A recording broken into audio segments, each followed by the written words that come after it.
Imagine inheriting a fortune so large it would make you a billionaire in today's dollars, all before you've even learned to walk. Hi everyone, Ken here. Hit that subscribe button and let's explore this house. When John Brown II was just 3 months old, tragedy and immense wealth struck in tandem. His father and uncle both passed away in May 1900, leaving baby John sole heir to their storied Brown family fortune. Newspapers dubbed him the richest baby in the world, spinning fantastical stories about his pampered upbringing. Sensational as the headlines were, there was truth at their core.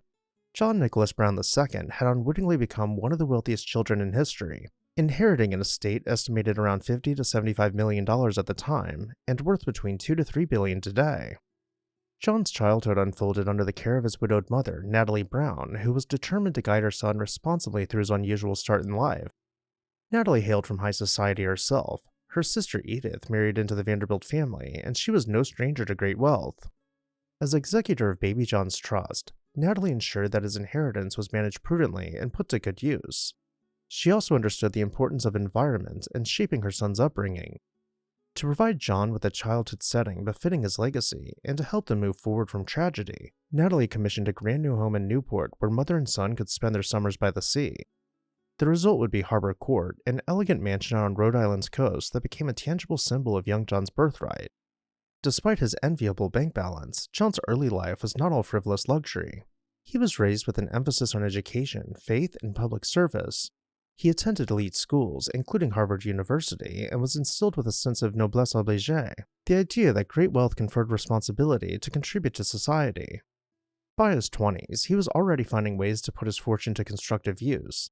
At the age of 24, he personally financed the construction of a large Gothic chapel for St. George's School in Rhode Island, reportedly spending $1 million on the project, an astronomical sum in the 1920s. Such acts were early evidence that John was intent on using his wealth to promote art, education, and culture rather than simply to fund a lavish lifestyle.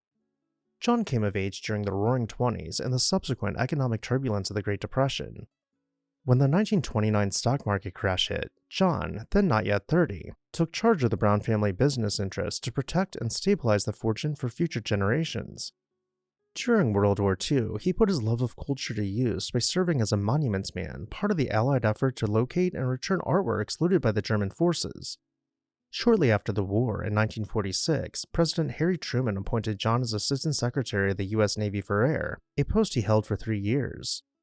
He had in essence justified the national fascination with his youth by living up to the promise that great resources, well managed, can lead to great contributions. Before diving into the rest of John's story, it's worth pausing to explore the exquisite home that Natalie Brown built for her infant son. Harbour Court, the Newport residence that became young John's summer home, was a masterpiece of Gilded Age architecture and landscape design. After inheriting an existing waterfront villa in 1901, Natalie decided to raze the old house and create an entirely new estate worthy of her son's inheritance. In 1903, she commissioned Ralph Adams Cram, a prominent Boston architect, to design the mansion. Cram, best known for his Gothic Revival churches and grand academic buildings, delivered a stately residence that blended Old World elegance with New World luxury. The resulting mansion was completed in 1906 on a nearly 9-acre parcel overlooking Newport Harbor. In style, it was modeled largely after the Chateau d'Osmoy in Normandy, and architecturally, Harbour Court is distinguished by its Norman-style details, steep gables and stonework evoking a French country manner. The New York Times, reporting on its construction, noted the site was one of the choicest in Newport, boasting 500 feet of waterfront and even deep anchorage offshore for yachts. A long green lawn sweeps down from the house towards the water, capitalizing on the panoramic views of Newport's Breton Cove. Natalie was an avid gardener, but she wisely brought in experts for the grounds. In 1914, the famed Olmsted Brothers were hired to landscape the estate. They crafted terraces, rambling garden paths, and a grand set of stone steps descending the bluff towards the bay. The Olmsted's touch gave Harbour Court's gardens a naturalistic yet elegant feel, as if the lush plantings had sprung up organically around the mansion. The result of their extensive planning was a web of themed gardens laid out in pockets across the property, from Japanese gardens to large ponds, where John could learn to fish and swim in tranquil isolation. And no millionaire's childhood would be complete without a stable full of horses for riding about the property. In 1915, as John grew from baby to teen, Natalie even expanded Harbour Court further. She added a new 2-story east wing and an open sleeping porch designed to let her son take in healthy ocean breezes at night. Such changes aside, Harbour Court remained remarkably intact as a time capsule of Edwardian-era luxury. Natalie Brown lived in the mansion every summer for the rest of her life, and after John grew up and married, he and his own family continued the tradition of summering at Harbour Court while wintering at the Browns' Providence home. As we continue viewing photos of the house, we'll jump back into John's story.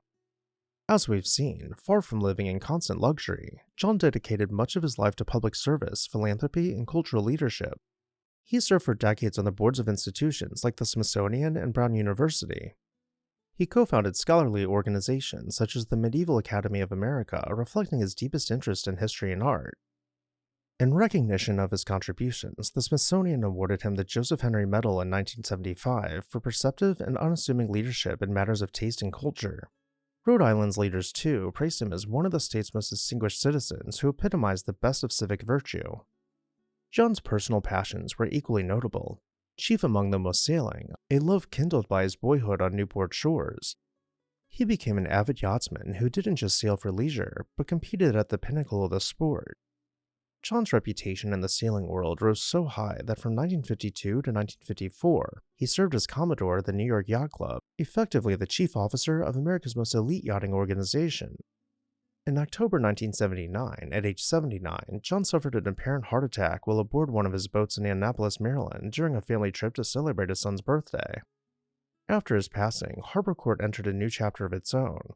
John's wife Anne continued to summer at Harbour Court until she passed away in 1985. With both of their parents gone, the Brown children faced a difficult decision: what to do with the beloved family mansion. Ultimately, they decided to part with Harbour Court, but fatefully, the buyer turned out to be exactly the sort of institution John would have approved of. In 1987, the New York Yacht Club purchased Harbour Court, and John's childhood home was converted into the NYYC's permanent clubhouse in Newport, which it remains to this day. And with that, I'll turn it over to you. What did you think about Harbour Court? Let me know down below in the comments section. And while you're there, make sure you're subscribed so you never miss an exciting episode of This House.